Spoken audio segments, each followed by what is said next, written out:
Szahi emberek! Ez egy újabb Sprocket videó. Jelenleg egy nosztalgia hullám közepén vagyok, és ezért jött egy olyan ötletem, hogy bemutatom a régi scrap mechanikos tankjaimat. És ezt a videót azért a Google narrálja, mert a picsám nem tudja kivárni, hogy megérkezzen az a kurva mikrofon. A napokban megérkezik. De lehet addigra már elhagy engem a nosztalgia hullám, szóval inkább most megcsinálom a videót. Mindegy is, kezdődjön a bemutatás. Az első alanyunk a legeslegelső tankomnak egy felmodernizált verziója, amit még egy videóban élőben is megépítettem. Ez nem lenne más, mint a HGS 104-12. Ez a szar volt lényegében az első saját tank, amit ezen a csatornán bemutattam. Kurva szar volt, mint az összes régi videóm, nem is működött, de ezzel kezdtem a karrieremet. Annó még HGST1 volt a neve. Régi szép idők, amikor a tankjaim nevei nem tükrözték a típusukat. Mindegy. Ahogy látható, a dizájnja nagyon átlagos, semmi érdekes dolog nincs benne. Ez a tank csak létezik. Az egyetlen szembetűnő jellemzője, hogy hosszú az ágyúja. Ami a páncélozottságot illeti, az is átlagos. Az elejét minden beüti, aminek legalább egy köpőcsője van, oldalból és hátulról meg egy tüsszentés is végezni tudna vele. Több a semminél, de egyáltalán nem elégséges. Mindegy is. Ami ennek a tanknak nincs a páncélozottságban, azt egy elég erős ágyúval és nagyszerű mozgékonysággal kárpótolja. A 610 lóerős motorja képes felgyorsítani egy ilyen túlméretezett bádogdobozt akár 65 km/h top sebességre is. 90 mm-es ágyúja svájci sajtot csinál mindenből, még nagy távolságokról is. Mindegy is, erről a tankról ennyi elég is lesz. Menjünk a következőre. Szóval, a következő alanyunk a legelső könnyű tank lesz, amit valaha megalkottam. És ez nem lenne más, mint a HGS 103-1. Avagy a régi nevén a HGS T4. És igen, tudom, hogy kurva rusnya a festése, de így nézett ki eredetileg még évekkel ezelőtt. Ez semmi más, mint egy nagyon kicsi korai háborús könnyű tank, aminek nincs nagyon páncélja, sem egy nagyon használható ágyúja, de legalább 60 km/h tud száguldozni. Ez lényegében egy amolyan Günther-féle BT-5-ös. Ennek elméletben egy tártöltős 40 mm-es krumpli ágyúja lenne, de a játékban jelenleg nem lehet autolódereket csinálni, szóval csak szimplán gyorsan tüzel. Viszont van ennek egy olyan verziója, amit szintén a Scrap Mechanicban csináltam meg, aminek egy jobb ágyúja van. Az eredeti verzió valamiért nagyon nagy. Szóval a Sprocketos verzió orvosolja a méretbeli eltérést. Itt is lenne. Ennek a verziónak egy 57 mm-es baszóágyúja van. A tornya meg hátrafele el van nyújtva, pontosan ugyanúgy, mint az eredeti scrapes verziójának, és, ahogy mondtam, ez kisebb, mint az eredeti, mert az valamiért nagyon nagyra sikerült.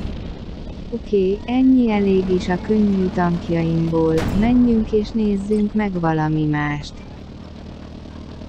Szóval, a következő dolog, amit bemutatok, semmilyen értelemben véve nem tank.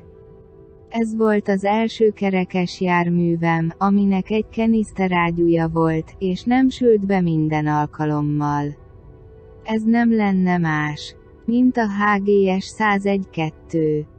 Ennek eredetileg egy nagyon más járműteste volt, és a torony, amit itt láttok egy könnyű tankomról, a HGS T12-ről lett letépve, aminek a neve ma már HGS 103-3. A sprokitos verziónak viszont a járműtesthez lett készítve a tornya, szóval, ha valaha megcsinálom a HGS 103-3-at, akkor ennek a két járműnek már két teljesen más tornya lesz ebben a játékban. Én ennek a járműnek a kinézetével nagyon elégedett vagyok. Az egész a központi henger köré van építve, és rohadt jól néz ki. A torony, mint az eredetin, nyitott tetejű. És csináltam egy kis dekorációt is bele, hogy ne legyen teljesen üres. Szerintem jól tettem, hogy teljesen újra gondoltam a jármű dizájnját, de attól még nagy rész maradtam az eredeti kinézetnél. Ez a szargalacsiny 70 km/h-val száguldozik a csatatéren a 275 lóerős motorjával és mindent elpusztít a 75 mm-es ágyújával, ami meglepően pontos, annak ellenére, hogy csak egy L30-as ágyú. És az egész ágyú elmozdul, amikor fel és lecélzok, ugyanúgy, mint a nemrég bemutatott narvál páncélvadászom esetében. Szóval ja, ez egy gyors kerekes jármű, aminek van egy elég ütős ágyúja, és jól néz ki.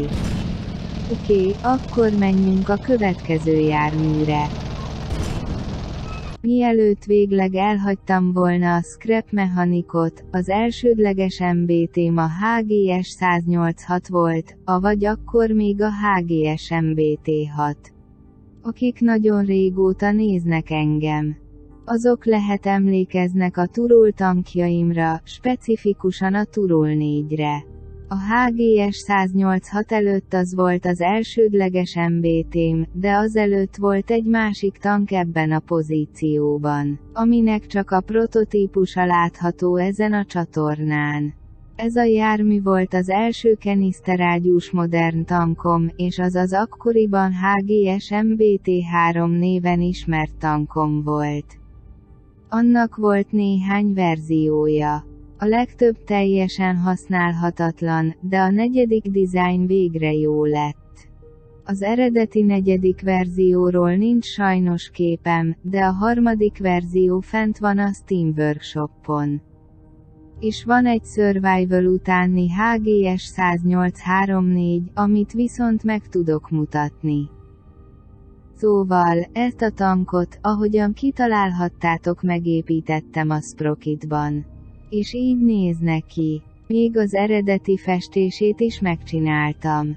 Ennek a tanknak a kinézetével is nagyon elégedett vagyok. A torony pontosan olyan, mint ahogyan azt évekkel ezelőtt megálmodtam. Ez a tank egyáltalán nem hasonlít a Leopardra. De mégis leopárdos beütése van, és nem tudom megmagyarázni, hogy miért. Mindegy, ez lényegében egy mindenes tank. Elég jó a mobilitása, az ágyúja is kompetens, és a páncélja frontból nagyszerű, de oldalból és hátulról már nem igazán. Mindegy. Nem szeretném tovább húzni a időtöket, szóval menjünk és nézzük meg az utolsó járművet ebben a videóban. Szóval, ez technikailag nem egy tank, mert nem lánctalpakon megy előre. Viszont, ez volt az utolsó dolog, amit még a régi elnevezési rendszeremben neveztem el. Ez a HGS T20. Avagy a mai nevén a HGS 154.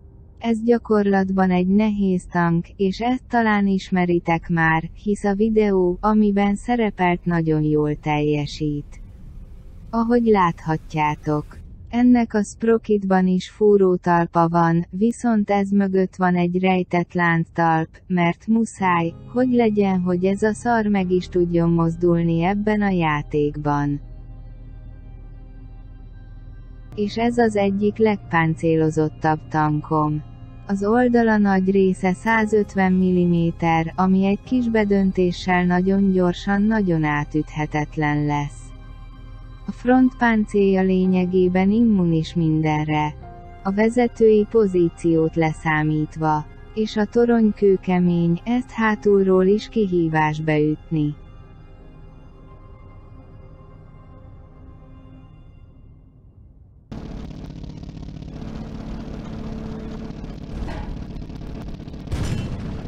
Most képzeljétek el, hogy ezt lássátok a csatatéren.